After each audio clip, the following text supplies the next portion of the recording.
We now call to order the regular scheduled board meeting for the Cherokee County School Board of Trustees, June the 8th, 2026. At this time, we call to order, and we will stand and recite our Pledge of Allegiance, followed by invocation by Trustee Johnny Surratt, Jr.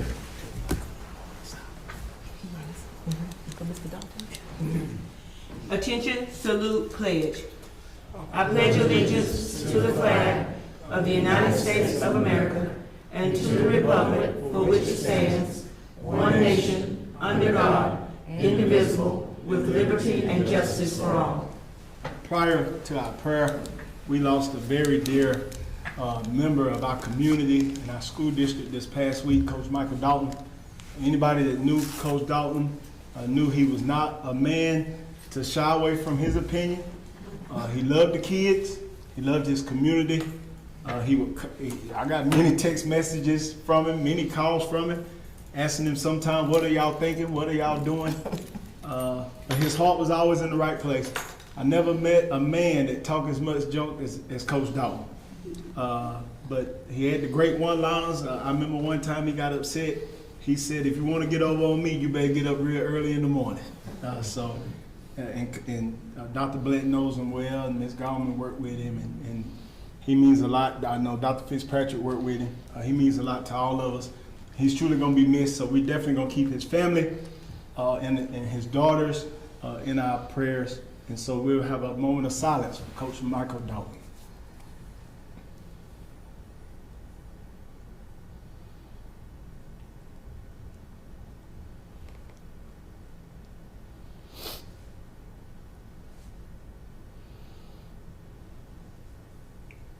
Let us pray.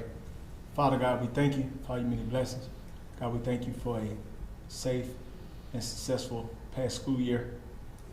Father God, we lift up the Dalton family.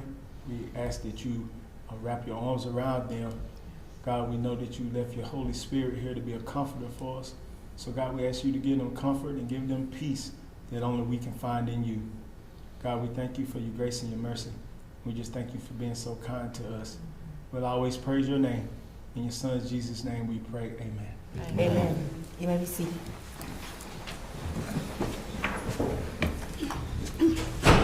Asking for a motion to approve the board agenda. I make a motion to approve the board agenda. Motion, Mr. Surratt.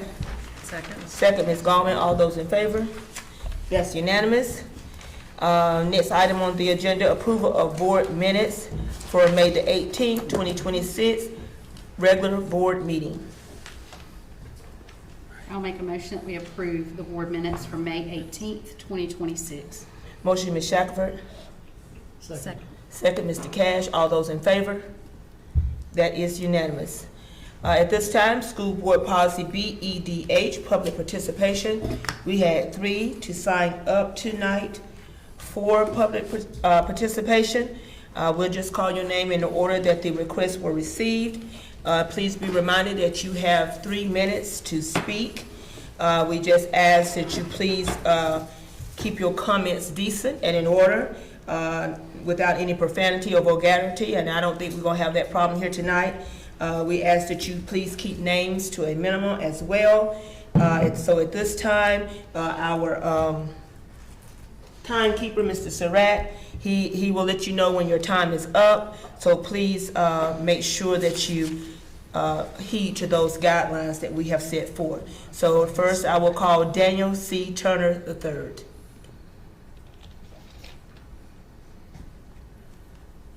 Okay. Mr. Turner is not present. All right. Moving along, we will call Miss Julia Black.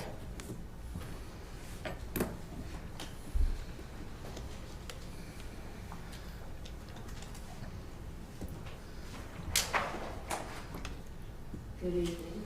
Good evening. Some of you may or may not know I'm the chairman of the Cherokee County Republican Party. Back in May, our executive committee signed a resolution of censure regarding the Cherokee County School District Board of Trustees. Whereas the Cherokee County School District Board of Trustees is entrusted with one of the highest published responsibilities the educational welfare of the children of Cherokee County. And whereas Cherokee County School District Policy BC, Board Member Conduct, clearly states that the first and greatest concern must be the educational welfare of all the students attending the public schools. And whereas Cherokee County School District Policy BB, Board Legal Status, states that the board is responsible to the community it serves and represents, and that it is the duty of the board to carry out the will of the community in matters of public education. And whereas Cherokee County School District File BAA-E assessment for the school board requires that the board demonstrate a sincere and unselfish interest in public education and make decisions based on what is good for all the children in the school district.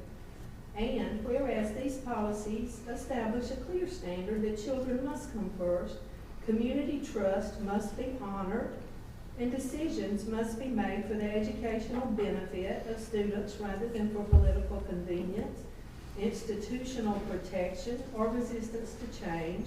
And whereas on April 20th, 2026, the Board of Trustees voted unanimously by an 8-0 vote to deny charter school application, despite strong documented parent support, significant community interest, and a clear opportunity to expand educational choices for students in Cherokee County.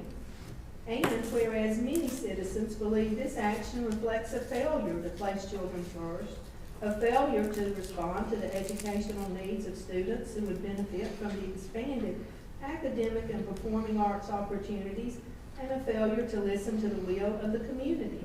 And whereas Cherokee County continues to face ongoing concerns regarding educational quality, lack of transparency, and lack of solutions, now therefore be it resolved that the Cherokee County Republican Party hereby censures the members of the Cherokee County School District Board of Trustees: Shanice Dawkins, Carol Gallman, Ben Shackelford, Cody Cash, Johnny Surratt, Clay Greer, DJ McAbee, and Crystal Shippey for failing to uphold their own stated board policies requiring that the educational welfare of children be the first and foremost concern. And be it further resolved that the Cherokee County Republican Party condemns the board members' failure to adequately reflect the will of the community, to pursue expanded educational opportunity, and to make decisions based on what is best for all the children in Cherokee County. And be it further resolved that the Cherokee County Republican Party calls upon the Board of Trustees to recommit itself to transparency, accountability, and the principle that children must always come first. Be it finally resolved that a copy of this resolution of censure be entered into the official records of the Cherokee County Republican Party, presented to the Cherokee County School District Board of Trustees and the Cherokee County Legislative Delegation. Thank you, Ms. Black. Thank you. Next, we have Ms. Washina Fowler-White from the Cherokee County Democratic Party.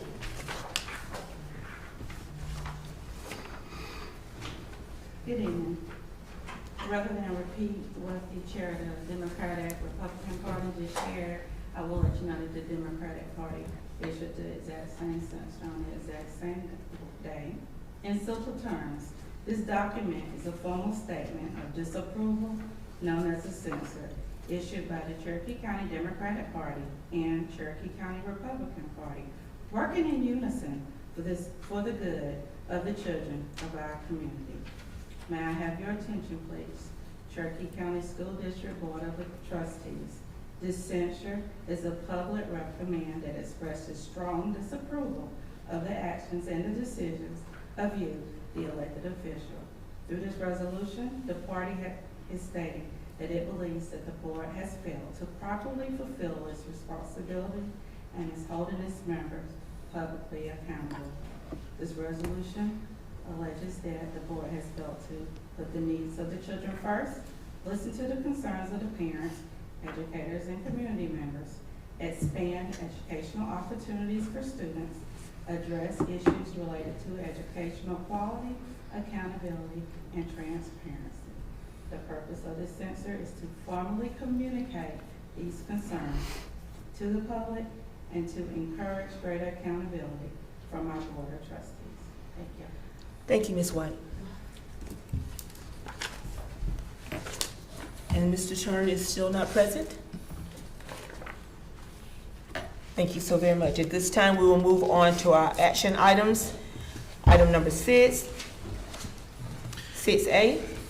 Thank you, Ms. Chair. At this time, we will have the second and final reading of the general fund budget for the school year 2026-2027.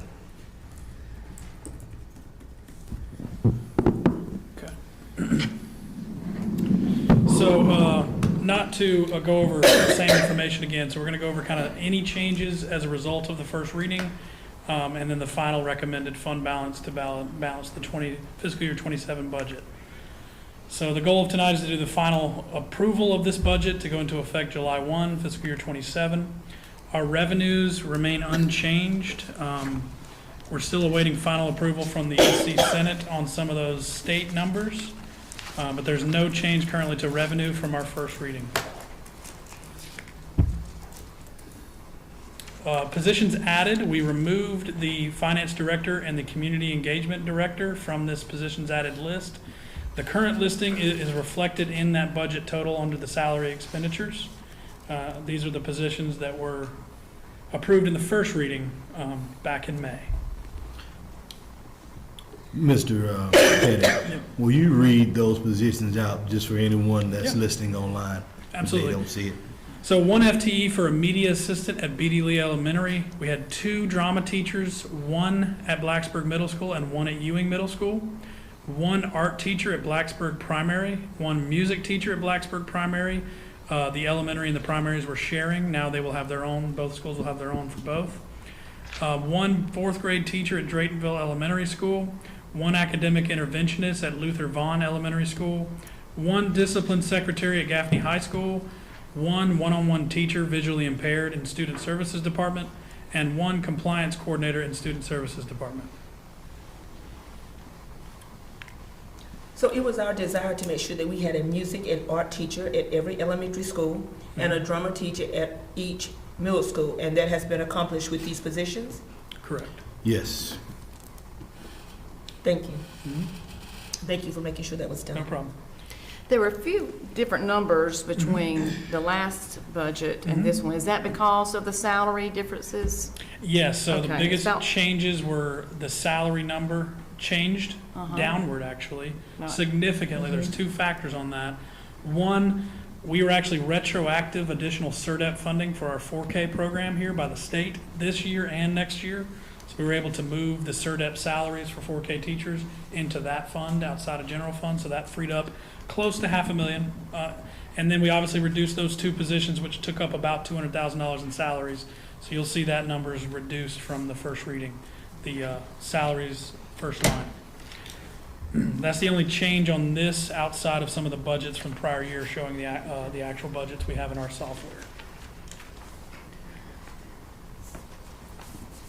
So my only other question is, if a year or so ago, we put thresholds of classroom sizes for every level, elementary, middle, and high school, if we were to go over those at threshold at the beginning of the year, sometimes we have a lot of students to transfer in. Is there a contingency somehow, some kind of fund that we can hire new teachers or positions if that needs arise? Absolutely. Okay. All of our state funding will be adjusted upwards if enrollment on that first 35th day is higher. It'll be adjusted from retroactive July 1 forward, so we can make adjustments as the school year starts to add FTEs to keep those ratios under the state and even the previous superintendent's thresholds. It is our understanding that from reviewing every school, there's no school that will go over the recommended school district threshold and well under the state's recommended student-to-teacher ratio. So we're good with that. We're good I for just now. had a few Yep. some concerns there. Just want to make sure we're good. Okay. Any other questions on salaries and fringe? Okay. So our purchase services, the biggest changes you'll see here is a big drop in the 321 object. That's a simple general ledger coding fix. There's no actual increase or decrease there. We shifted that number, the 321's $3.1 million variance, over to 470 for electricity, gasoline, and fuel. We were charging all of our electricity to a water and sewer account line, and it should have been charged to electricity. So this is simply shuffling that account so that it's in the right bucket of object codes. But no significant changes from the first reading outside of reclassifying to a different object code for our utilities. There was the trash collection service under 329, went from 110 the first reading to 222. That's also the same scenario. It was existing in that 321 utilities, and it should have been broken out for property trash services in 329. So that's the only shuffling that happened between first reading and second. That's basically just changing how the expenses are coded. For the supply and materials expenses, you'll see here where that money was shifted to. The $3.2 million variance on 470 is for electricity, gasoline, and fuel. That covers all of our school's electricity budget. Yeah, I knew it went up when I seen that. Yeah. So I'm It's glad just that you changing explained where that. it was to a new location. That's really what it comes I down know to. gas went up, which I said. Yeah. That's funny. Thank you for that. Yeah, no problem. Outside of that, there's no other significant changes from the first reading to the second reading on the supply materials or the equipment and other object codes. So that leaves us at a $109,191,599 total expenditure budget. And that variance between the revenue and the expenses is $3,762,226,000. We are recommending, the administration recommends that fund balance be projected to supplement the difference between the revenue collections and the projected budgeted expenditures to the board. And then we talked about this last meeting, so I just wanted to throw this back up here. There's several avenues we can recover that fund balance supplemental that we're doing to our budget. We can increase enrollment, as we discussed earlier. We can reduce certain expenditure lines in our operating budget, and then programmatic considerations for different programs, reevaluating those. We took the conservative salary projection approach, so we may not come right at that salary budget amount, and that's depending on a lot of factors: temp salaries, substitutes, stipends, all kinds of things, and then the growth in local tax revenue. So if our local tax revenue increases, which it has done for 4 years consecutively, we could see additional revenue collections, which shortens that gap. So that kind of leads us to the discussion and the final approval. So it is the recommendation of the administration to approve the FY27 general fund budget with a fund balance supplement of $3,762,226 to balance the budget. Do I have a motion to approve I'll make the motion. the second and final reading? I'll make the motion to approve the second and final reading. Motion, Mr. McBee. Second. Second, Mr. Cash. Any questions or discussions at this time? Mr. Pettit, can you just review for us what that means for all of our employees in terms of cost of living increases, step increases, classified and administrative pay? Yes. So, 3 different changes of salary. You have your teachers who are on a step schedule mandated by the state. They're getting a 3% adjustment to the teacher schedule, which is higher than the minimum state requirement. And then they're also getting their annual step increase, the teachers. That equates to somewhere between 3.5% to 5%, depending on where they are on the schedule. The rest of employees outside of assistant principals and principals will be receiving a 3% net adjustment to their schedule. Basically 3% increase in pay. APs and principals get a 4% increase in pay based on the first reading's recommendation.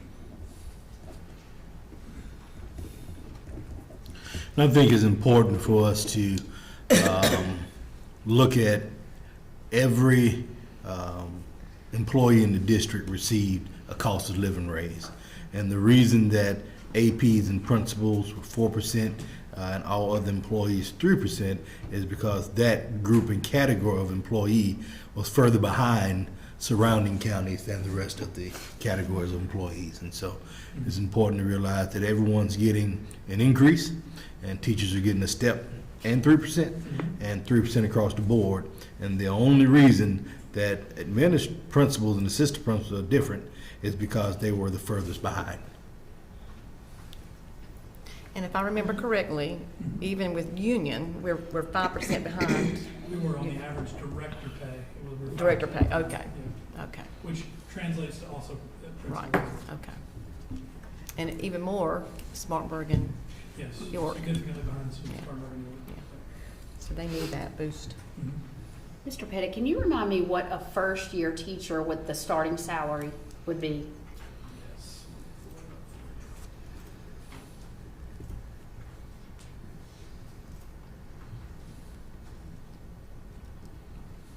It ends up being like 51 and change, but I want to get the exact number for you, so I'm going to pull it up directly.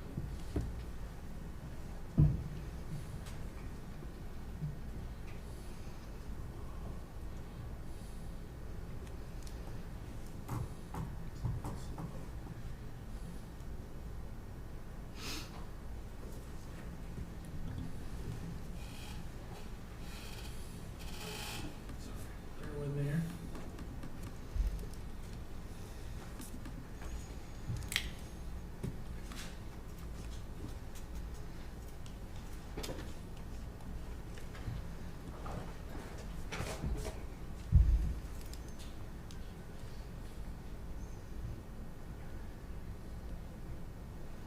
It is what now, $50,090?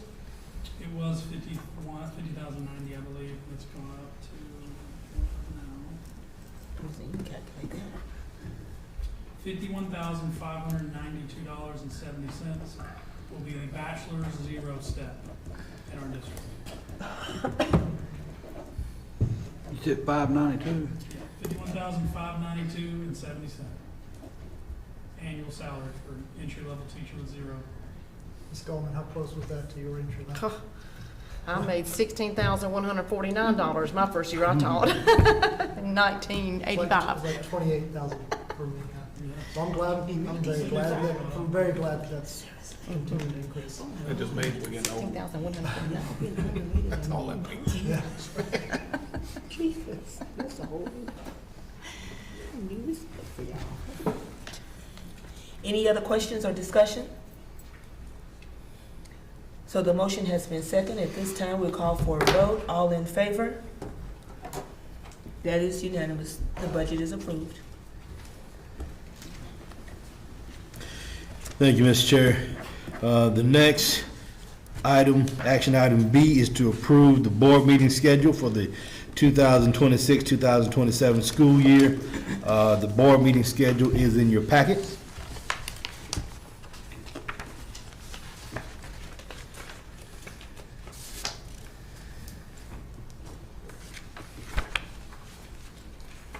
A motion to approve?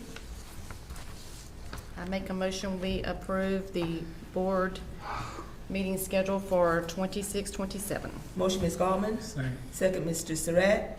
Any questions or discussions? All those in favor? It stands approved. Thank you, Ms. Chair. The next item, action item C, is approval of the school renewal plans for Vision 2030. At this time, Dr. Roop will present information on our school renewal plans.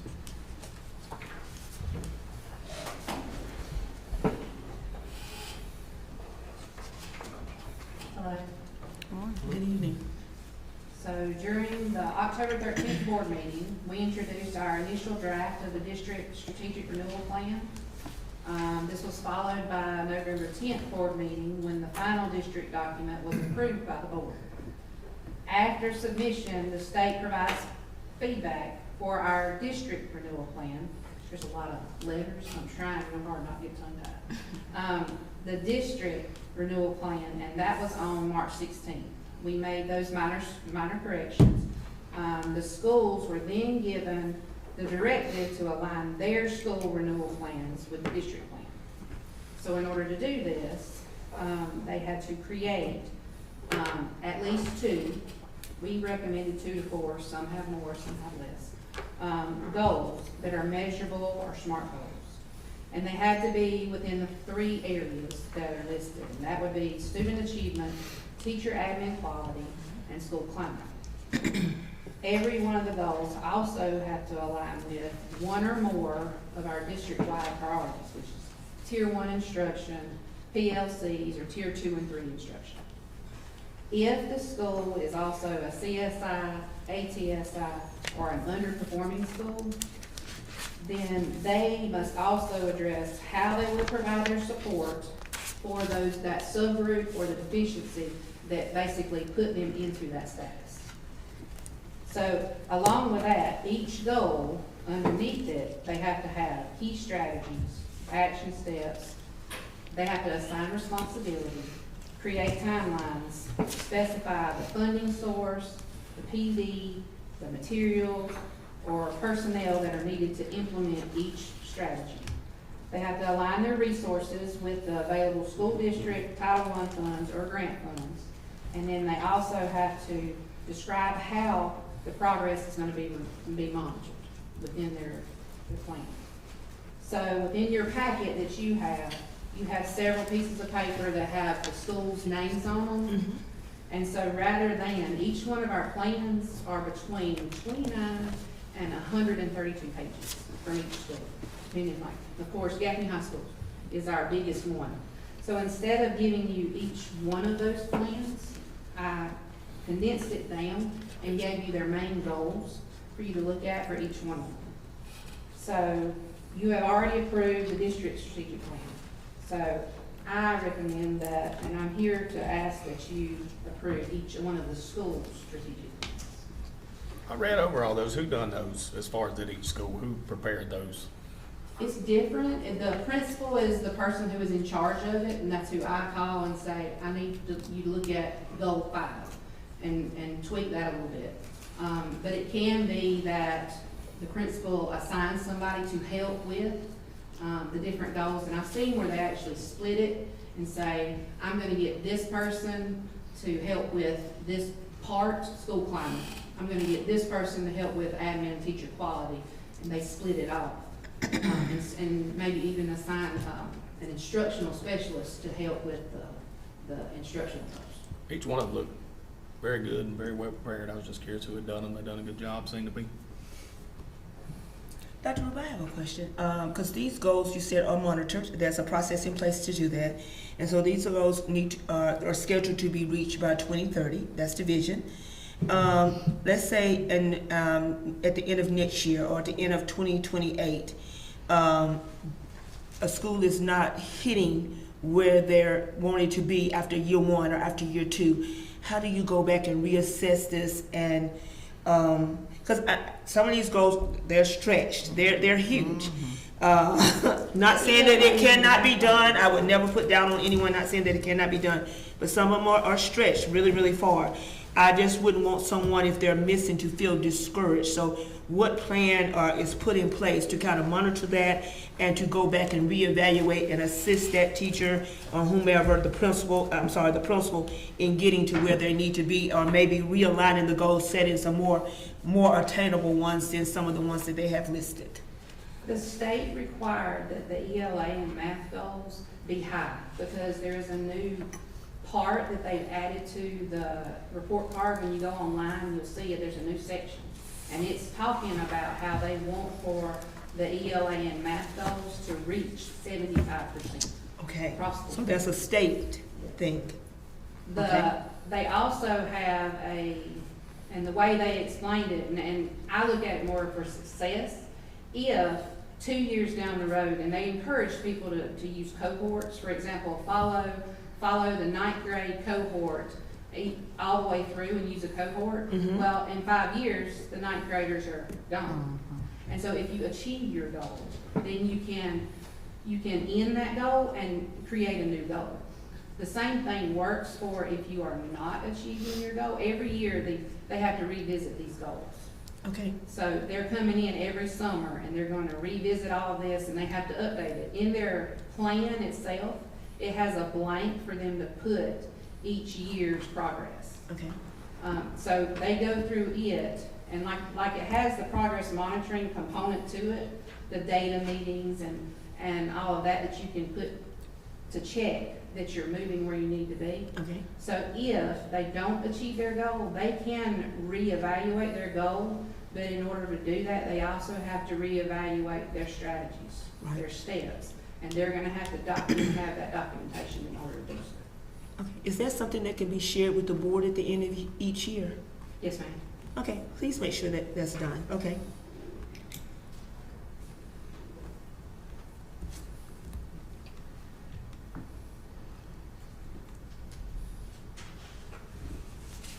So at this time, we ask for a motion to approve the school renewal plans for Vision 2030.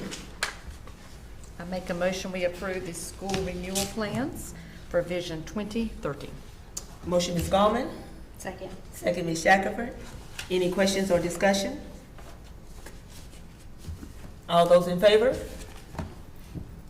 That's unanimous. Thank you, Mr. Chair. The next item is action item D, approve innovative course application. And so any local courses that we have to be approved by the board. And so this course is Intro to U.S. History. Are you, okay, I want to steal your thunder. But, not only in Cherokee County, but around the state, U.S. History is a course where students struggle on the end of course exam. And we have students that are struggling academically, and we want to give them the most opportunity to be successful. And so this Intro to U.S. History actually gives us 2 semesters to teach U.S. history. This course being the introduction, and the regular U.S. history course being the second half in a year-long 2 semesters, teaching what we normally teach in 1 semester to our students who struggle the most academically, in hopes that they can be successful on the end of course and in the class. And so, but I do not want to steal your thunder, so go ahead. Good evening to our chair, Ms. Dawkins, our board members, and Dr. Fitzpatrick. This proposal requests approval to implement a newly elective course for introduction to U.S. history, beginning in the 26-27 school year. The course has been developed in response to a February request from our high school principals to enhance preparation for the full course for U.S. history. So in February, our high school principals identified the need to have a newly revised course to better support our students' success in subsequent history coursework. This proposal represents a direct response to that administrative request. The Intro to U.S. History is a more comprehensive historical study to help our students prepare for the U.S. history. It will establish broad historical themes, build foundational background knowledge, develop historical vocabulary, and strengthen literacy skills through analysis of primary and secondary sources for our history. Also, it is evidence-based writing for our students. The scope and sequence aligns with our South Carolina Social Studies College and Career Readiness Standards and the Constitution. The course is designed to ensure that students meet state-mandated learning objectives while developing critical thinking and communication skills required for college and career readiness. Upon their approval, this revised elective course is ready for implementation in the fall of this upcoming academic year. And this will allow adequate time for teacher preparation and resource allocation. Thank you. Thank you, Dr. Whiteside. And see, I told you Dr. Whiteside did a much better job, so eloquently explaining that. And this will be required or optional. No, will be an elective course. So if they want the extra, kind of the early exposure to that material, that's what this is for. Yeah, and we will look at those students who may need that support. We will look at that even starting from their 8th grade year. So if it's an elective, you can still encourage them to Yes. take that course. Mm-hmm. And does it have an EOC at the end of the school year? It does not. Yes. Since it's an elective. That's why I love that. I love that it doesn't, because it prepares them for U.S. history, absolutely. Okay, thank you. Thank you. I have one question. On the information we have, it says it's a new course at Gaffney High School, but it's going to be offered at both It's schools? both. Both schools, It's going to good. be at both schools, Okay. yes. And the students are not mandated, but they're going to be highly encouraged, Yes, is that ma'am. right? Okay.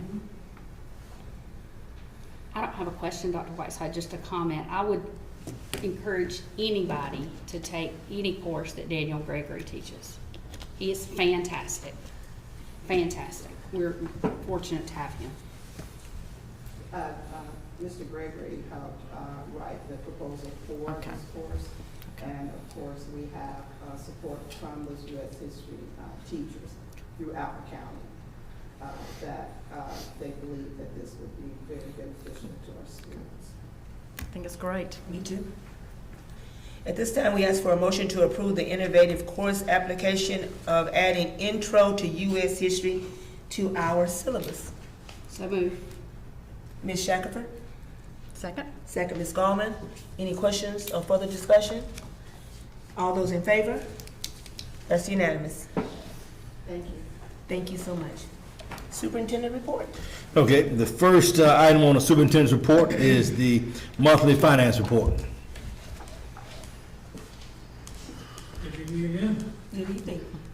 So monthly finance report, when I submitted this over the weekend, we had not gotten our reconciliation from May from the county. I did get that and was working on that all day today. So there's some changes in that net change in fund balance. We actually collected $5,020,000 through our general fund in May. So that net change in fund balance is actually about $300,000 as of June 1st. We're on target to collect, we actually have already officially collected more than we budgeted for in our local revenue. We collected another $200,000 in delinquent collections in May, putting that at $9 million, very rare year for those delinquent collections. You'll see that the ad valorem is a little lower. They'll net against each other based on a rebate, but still the overall collections that were budgeted locally is exceeding expectations for the year. State revenues on target to be collected right at the anticipated amount for all categories, outside of that bus driver salary that was not budgeted for. So that would actually be favorable as well, that we collected more in our state revenue. Outside of that, it is looking like we will end up having the projected fund balance hit as we projected at the beginning of the year, but it will not be nearly the amount that we had anticipated. So we were projecting an $8 million transfer to capital plus a $3.5 million supplement of the general fund budget. When you net all those out and you net the revenue, it looks like we're actually only going to hit the fund balance an additional $2.7 million. So we ended up on the positive side, another $800,000 than we anticipated going into the year. Outside of that, the expenditure and service and supplies report is also on here as well. No significant things to discuss on this if there's any questions. Good news. Great. Thank you, Mr. Petty. And the next is the HR report. Dr. Smith is not here tonight, but I did talk with him and just wanted to share with you guys. Right now, we have about 20 certified vacancies, which is typical, matter of fact, a little lower than this time of year, and so we're working to fill those, and definitely confident that we will have those filled before the start of the school year. Operations report.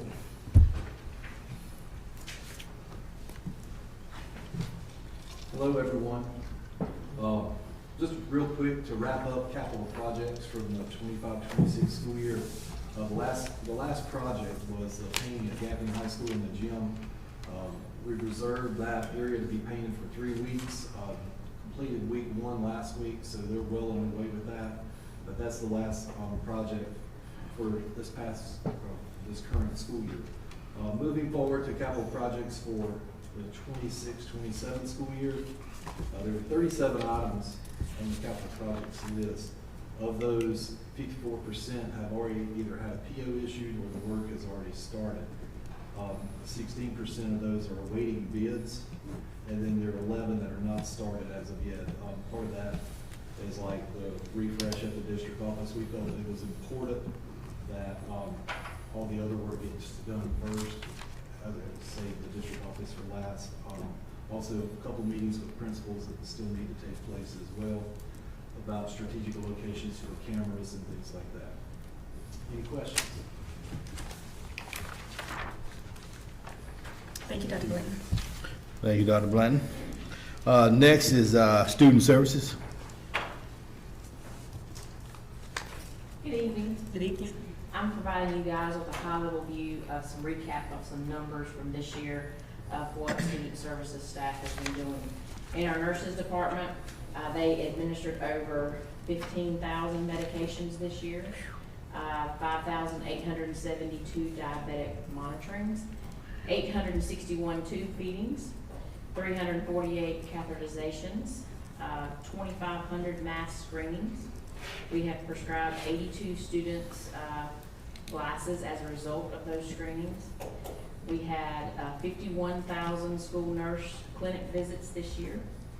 And we are expanding our telehealth program to Draytonville next year. We currently have it in BD Lee, Blacksburg Primary, Luther Vaughn, and Gaffney Middle, and we will expand to Draytonville.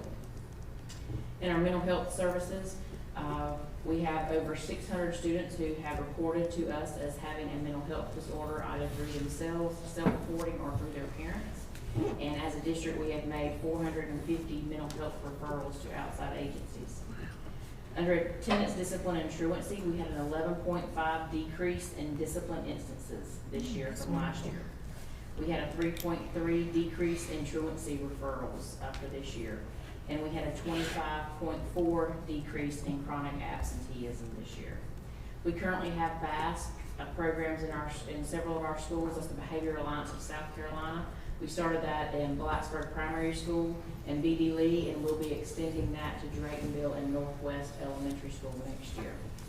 In our MTSS programs, we conducted over 1,500 MTSS meetings this year for students.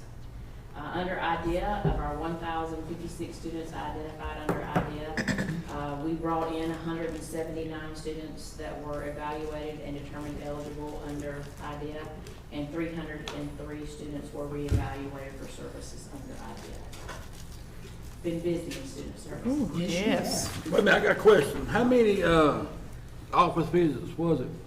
Clinic visits for the nurses, it's over 51,000. The exact number is 51,187. Wow. You mind sharing those numbers with us, Ms. Westmoreland? Just email them to us all. Attach it all together with the audit findings, Okay. as well as this in one document. Thank you so much. That's a lot. So, I mean, so what, Tell them kids quit going up there like that. what if the kids, I mean, what if the nurse is sick? Are they floaters or how do? You guys, Yeah, we allow approve us to that. hire a full-time floater. Mhm. And then in our high-need schools that have very acute care needs, we have substitute nurses across the district, about 7. And if we exhaust all of that, then our lead nurse goes out and provides those services in the schools as well. We provide coverage. Are they needing help? I mean, do you need, I mean, are you staffed good enough or, I mean? They have totally appreciated the floating nurse that you guys provide. There's some stressful days, but it gets done. During flu season, we need 10 more. Yeah. On a regular day, we're pretty good. Man. Now, you didn't call telehealth at Corinth, but they have telehealth there as well, do they not? They do not? I thought, I'm sorry. okay, I gotta say, I thought on a tour down there, because that was the first time I saw it at Corinth, so I Maybe it's knew because they of had their it. services, I didn't have their report. But, yeah, I know they have telehealth there as well, and that helps a lot, a lot. Yes, we're hoping to eventually have it in all of our schools, That's great. as long as they keep funding it for free, Right. because it's a free service. Very good. Any other questions? Thank you, Mr. Westmoreland. Next is CNI, and for CNI, I just want to take a minute to talk about the leadership conference last week. CNI members that are in here, please stand. All right, so kudos to you guys. And in addition to Dr. Rubin, Dr. Whiteside, Dr. Dukes and the entire team did a great job. Dr. Blanton, not this Dr. Blanton, Dr. Lisa Blanton, the whole team did a great job. Lauren Clark, who is the administrative assistant in that department, just did a wonderful, outstanding job putting everything together. The conference title was The Power of 1 Degree. And so at 211 degrees, water is hot, but at 212 degrees, it boils. And so when we think about water boiling and all that energy, just by 1 extra degree, the theme was if we can put in 1 extra degree here in Cherokee County, then there's no limits to what we can do. And so it was a great conference. They did a wonderful job, and so I left feeling very inspired. Very nice, very nice. Very good. And that is the superintendent's report. All right. So we're on to item number 8 on our agenda, executive session. I call for a motion to enter into executive session for personnel matters for the purpose of discussing the employment, discipline, or release of an employee or employees of the district, property matters, student discipline, and legal advice. I'll make the motion we enter into executive session for those personal matters for the purpose of discussing the employment, discipline, release of an employee or employees of the district, property matters, student discipline, and legal advice. Thank you, Mr. Cash. Second. Second, Ms. Gorman. All those in favor? That's unanimous. We are now in executive session.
need one of these holidays morning.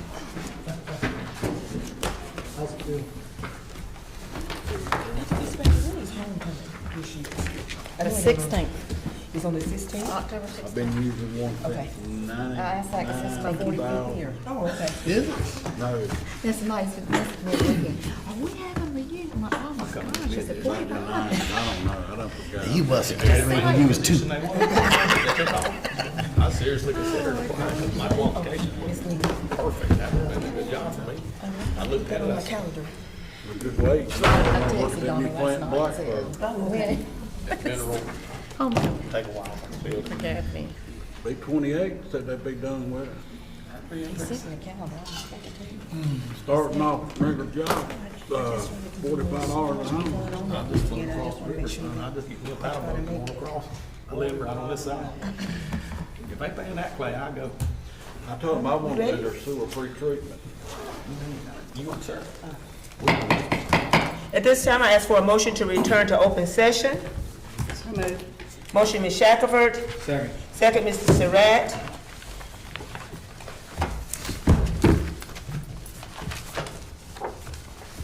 Item number 9, action as needed from executive session. There is none tonight.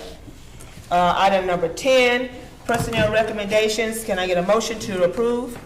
I make a motion to approve the superintendent's personnel recommendation. Motion, Mr. Surratt. Second? Second, Ms. Gallman. All those in favor? That is unanimous. Any announcements? Thank you, Ms. Duckett. Thank you. Just to be reminded that we will meet on June the 27th. Is that what you said? June 29th? June 29th at 6 o'clock for personnel recommendations only. June 29th at 6 o'clock, personnel recommendations. So please put that on your calendar, trustees.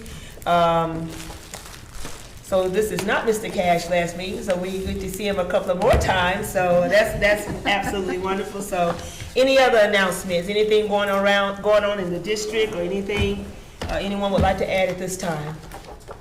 I had the opportunity to visit about a half a day to the leadership conference, and it was excellent. And Dr. Fitzpatrick, I saw his part, and he did an excellent job presenting that morning.